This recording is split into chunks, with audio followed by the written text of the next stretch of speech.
So, now let us look at voltage amplifiers.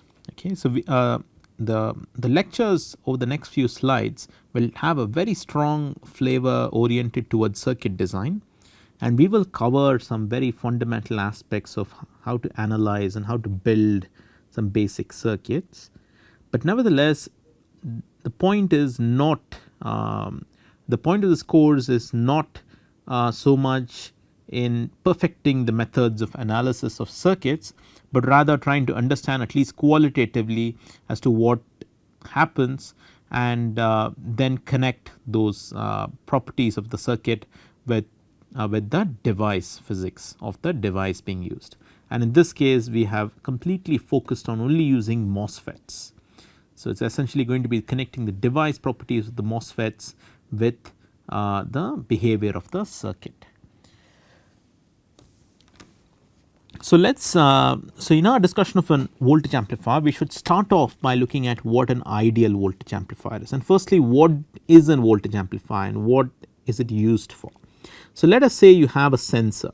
Okay, now for example this could be a microphone that is picking acoustic waves, and it is converting it all to voltage. So, you have a voltage across this microphone that is varying in correspondence with this in correspondence to the voice that the microphone is picking up, and you have an output resistance of the microphone which is not really important at this moment, and this voltage waveform from the microphone is too weak. Okay, it cannot travel too far without being completely corrupted by ambient noise, and therefore it needs to be immediately amplified. And in order to do that, we use something called as a voltage amplifier. Now, the voltage amplifier has got is this circuit that you see inside this box, okay, and it is basically got an input impedance. So, you have this voltage appearing across an input node of the amplifier, and then the input from the input impedance, the input impedance is the place where the amplifier actually picks your signal. Okay, it picks the signal there, and then the amplifier does its magic, and it provides a massive gain A, and then the output voltage is sent to through the output node of the amplifier. So, this is where the amplifier sends it off to the load element or the external environment. So, here you should have a amplified voltage signal of whatever came inside. So, that is the purpose. So, what are the properties of an ideal voltage amplifier? So, we in the previous section we looked at an ideal switch, and we saw how far behind we were in terms of achieving an ideal switch because of the limitations of the device. So, let us do the same thing for a voltage amplifier. So, what are the properties of an ideal voltage amplifier? So, I post this as a series of questions. Okay. So, what do you think the input impedance of the amplifier should be? Okay. Do you think it should be low or should it be high? So, let us ask ourselves that. So, think of your sensor as a little voltage source. Okay. So, think of it as it's an alternating voltage source, and it's got some output impedance, right. No sensor is perfect, it's got some output impedance. So, essentially this is the circuit the sensor sees, and we are trying to take the amplifier needs to get a large portion of this voltage source. Preferably it would like all the voltage source to all of this voltage to drop across the amplifier input, because this voltage is going to set up a current in this path, and this is going to lead to resistance drops. So, you will have a drop of ZSI and ZinI across these two resistors, and therefore, there is going to be some voltage drop here and some voltage drop here. You do not want all the voltage to be dropping across the resistor, which is the output impedance of the sensor. You in fact want as much of the voltage being dropped across the input of the amplifier. You want the amplifier to sense a strong enough input voltage so that it can work very efficiently. So, in order to do that, we want to make Zin as high as possible, right. Theoretically, we would like it to be infinite. If it is infinite, there is no current in this path, and every voltage, all the complete voltage drops across the amplifier. But on the other hand, if it is very small, then a large amount of voltage will drop across this output impedance of the sensor and the amplifier will get a very small amount of voltage. So therefore, we want the answer to this question is we want it to be very, very high. Okay, so that is the input impedance that we desire. What should be the output impedance of the amplifier, which is the impedance here. So the amplifier now received this voltage and it amplified it, and now it is going to act like a voltage source. It is going to play the role the sensor played, but it is going to play that role on the output side. Okay. So now the job of the amplifier must be to take this amplified voltage and make sure that the load gets to see all of this. Okay. And therefore, using the same argument as before, we want Z out or the output impedance of the amplifier to be very, very small. We do not want it to be large. We want we do not have control on ZL because that is chosen by an external circuit, but we would like that Z naught be so small that no matter what ZL is chosen, it really does not matter, because the amplifier can easily submit all the voltage to the load. So we want to keep Z out as small as possible and we want to keep Z in as high as possible. What about the gain? Shall we have a gain less than 1? If we have a gain less than 1, there is no point in having an amplifier unless it is used to modulate, say, Z out or Z in, okay, which is in some sense exactly what certain kinds of amplifiers do. But we would like good gain. At the end of it, we would like good gain. That is the point of a voltage amplifier. Okay, it is not a voltage attenuator. So what about the speed of the amplifier? So do forgive all if you find a lot of circuit jargon here, it's because I've taken these slides from a circuit course that I teach, but you can ignore that. Essentially the next question is what about the speed of the circuit? Would you like it to be fast or slow? What is the, how should the circuit respond as the frequency of the voltage changes? So let us say you have a sinusoidal input of that frequency and you have another sinusoidal input of this frequency, okay, at a higher frequency. Would you like the gain to be frequency dependent or would you like it to be frequency independent? The answer is we would like it to be frequency independent, of course, because irrespective of the frequency we want to get a good amount of gain. Okay. So if we want the amplifier, if you were to plot, the amplifier gain versus frequency, we would like it to be constant. And should the amplifier's gain vary with the input voltage magnitude? Okay.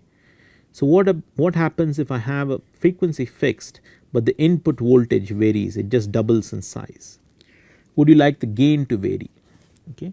And the answer is no, because that will induce non-linearity.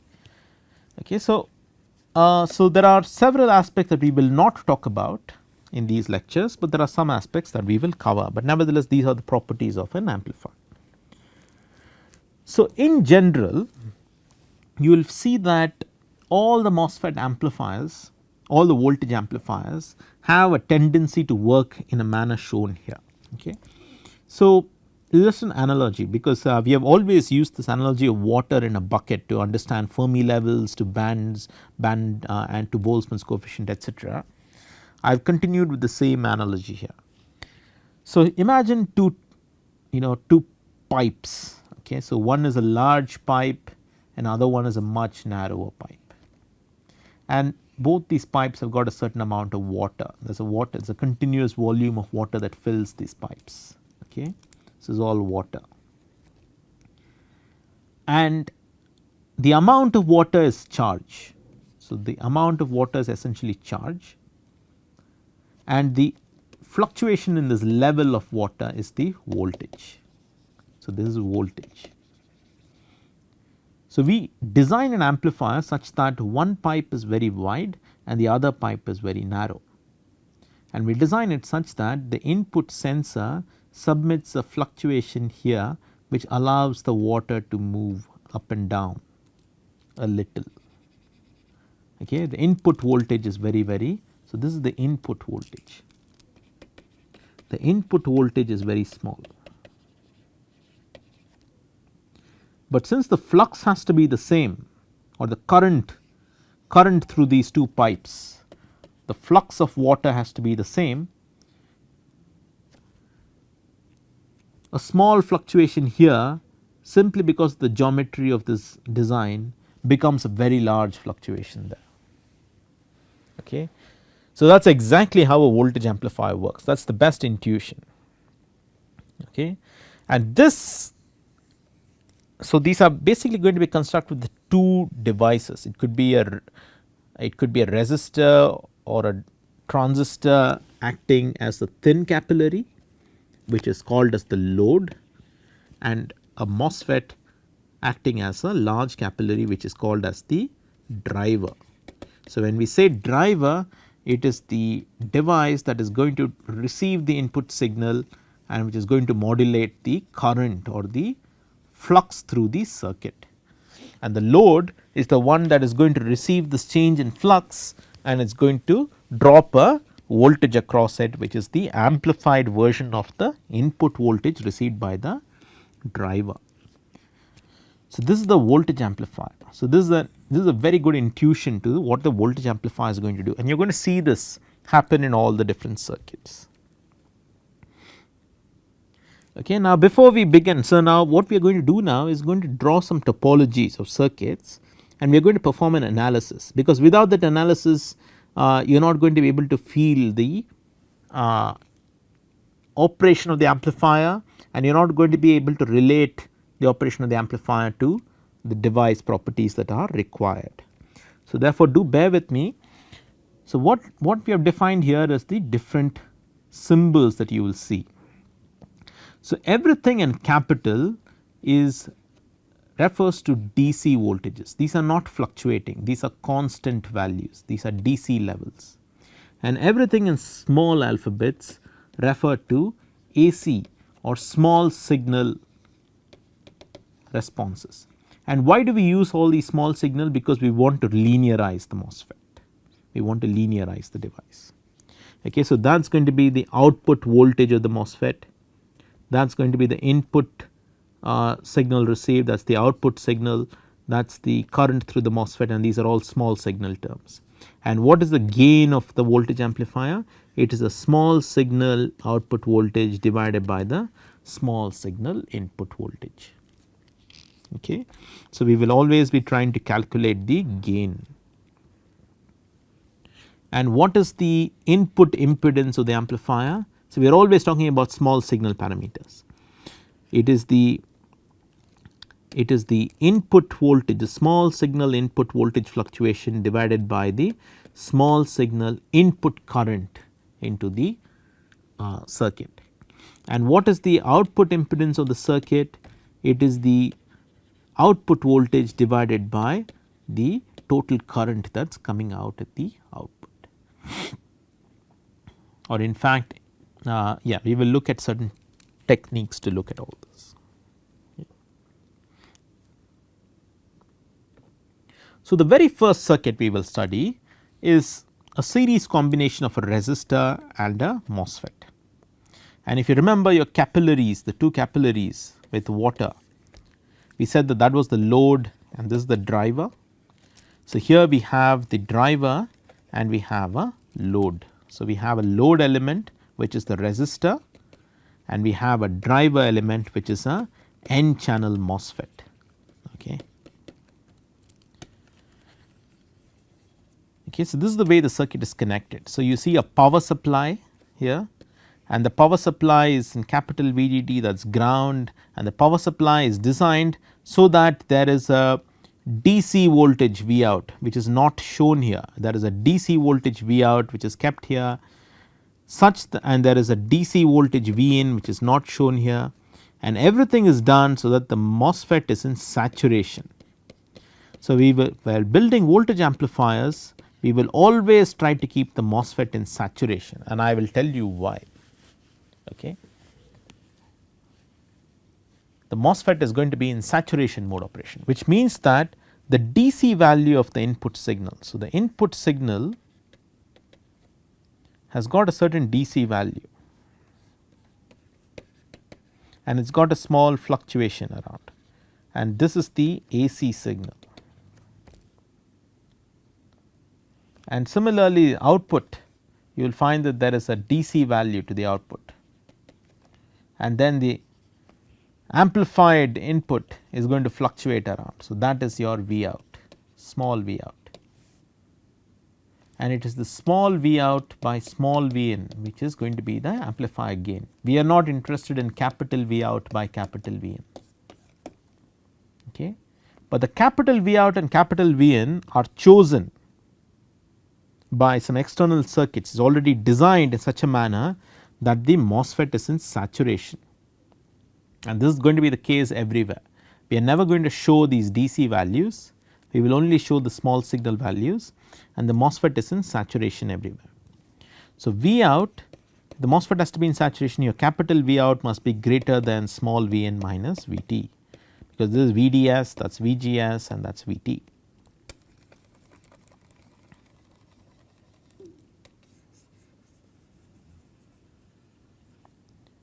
So, we are only illustrating this fluctuation, we have ignored all this, we are only interested in the small signal fluctuations of the MOSFET. Okay. So, we can draw two circuits, we can draw two different circuits. So, we can say that there is AC and DC all happening together, it would be too confusing to analyze both of them together. So, what we will say is from this point on, whenever we do AC analysis, we will ground all DC points. So, what we are saying is there is VDD plus small signal VDD. Is there a small signal power? No, this has to be 0. We would like the power to be constant. Okay. So, before I do this, let me just reiterate the point I made. So, if there is a DC plus AC, AC is all shown in small signal. Okay. So, everywhere you have some DC nodes and AC nodes. We are going to say that this circuit is a combination of two circuits.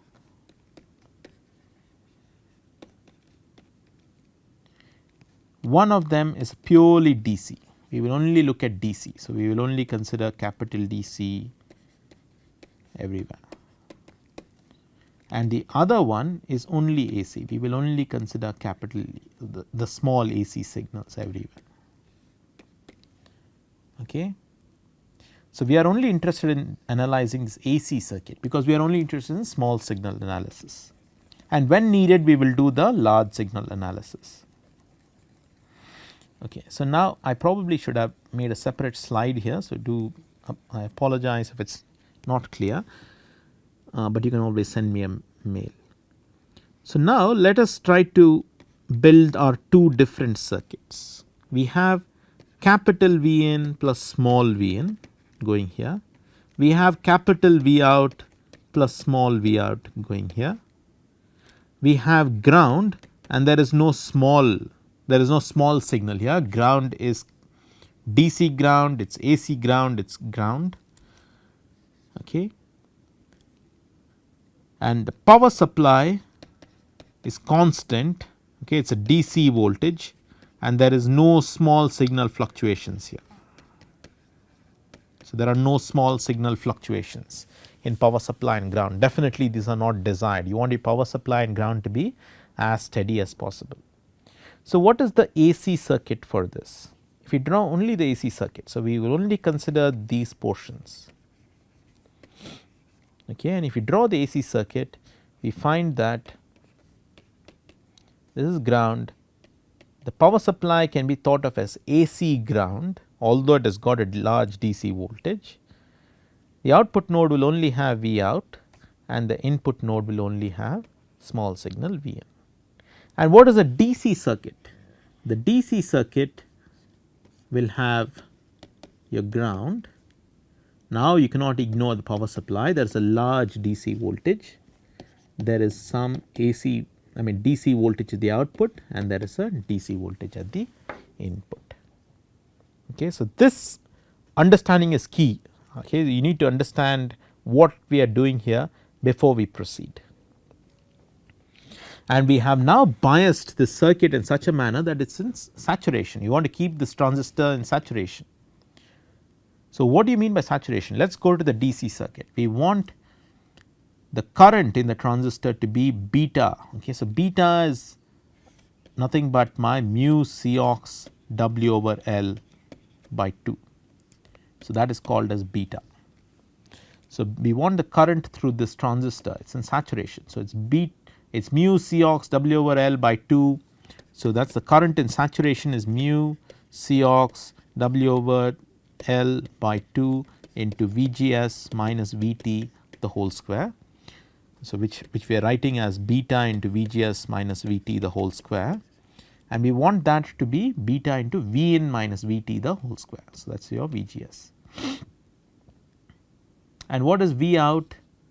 Capital V out is VDD minus the IR drop here. So, VDD minus IDS into RL is my V out, and to keep this in saturation we want V out to be greater than Vn minus Vt. So, that is the DC condition required to keep this driver in saturation mode, and that is the DC circuit. Okay. And when we do AC analysis, we will not worry about this circuit, we will only use this circuit where all the DC nodes like power supply and ground have all been grounded, and we only look at small V out and small V in. Okay. So, I hope this is clear. I have probably raced through this part a little quickly, but I have nevertheless tried to make it as clear as possible. Okay. So, let us move ahead. Now, when we do small signal analysis, we would like to define certain terms. Okay. So, we are now interested in the small signal behavior of the MOSFET. And what do you mean by small signal behavior? To reiterate, you have the transfer and output characteristics. So, let us say that is the transfer characteristics of the MOSFET. So, the entire curve if you take as such is the MOSFET is definitely a non-linear device. Okay. But in a small region, okay, so if I fixed my DC voltage and I am only looking at my AC signal, it is going to be my small VGS. In this region I can define the slope to be constant. It is an infinite, if it is an infinitesimally small section, and I can define my VGS fluctuating within this segment, and therefore, the slope here is constant, and that slope determines the amount of fluctuation of the AC drain to source voltage. Okay. So, in other sense, by keeping the slope here constant, we have linearized the behavior of the MOSFET. We are saying that the MOSFET is like this if I were to bias my DC voltage at that point. So, here it is useful to define this term, which is your small signal fluctuation of IDS by small signal fluctuation of VGS is something called as the transconductance of the device of the MOSFET. It is called GM, or the transconductance of the MOSFET. So, if somebody gave us the input node fluctuation at the gate of a MOSFET and asked us to identify the current, the small signal current in the MOSFET, the answer is simply GM times the input node fluctuation. Okay. So, that is a useful term.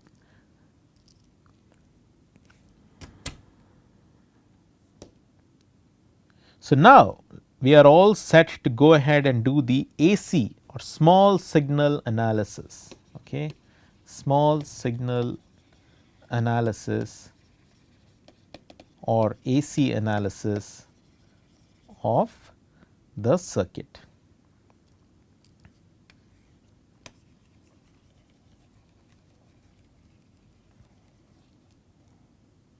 So, let us say that you have this resistor. Now we have drawn only the AC circuit. So you can see that we have grounded the DC nodes and we have only got the AC node. So we have small V out and small V in, we have a small V in going in, and we want to know what is the gain of the circuit. What is V out by V in, which is the gain. We are talking about small V out by small V in, which is the small signal gain of the circuit.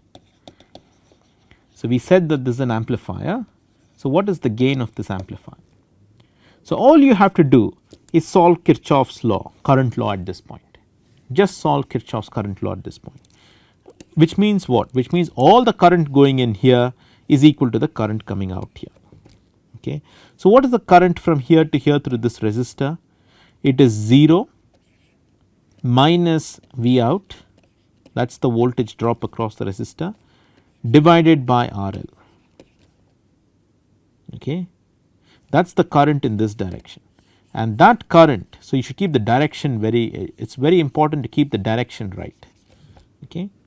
Otherwise you will end up with a sign mistake, and that current must be equal to this current. Now this MOSFET is in saturation. So if it is an ideal MOSFET in ideal saturation, there is no channel length modulation, would a fluctuation in V out or in the drain to source voltage, would a fluctuation here cause any current variation? The answer is no. So therefore this V out does not contribute to any current in the MOSFET. But on the other hand, you have a gate voltage fluctuation V in. Okay. What is important to see whether there is a gate to source voltage fluctuation. Is there a fluctuation in either Vg or Vs? Now Vs is not fluctuating because it is a DC, but the gate is definitely fluctuating. Okay. And the fluctuation is basically V in, and therefore yes, there will be a current through the MOSFET, and the current as we looked at will be given as Gm times V in, where Gm is the transconductance. Okay. Therefore, we just write Kirchhoff's law. We say that 0 minus V out by RL is the current through the resistor, and that is equal to Gm times V in, which is the current through the MOSFET, and therefore what is V out by V in? V out by V in is minus Gm times RL. So that is the gain of the circuit. Okay. That is the gain of the circuit.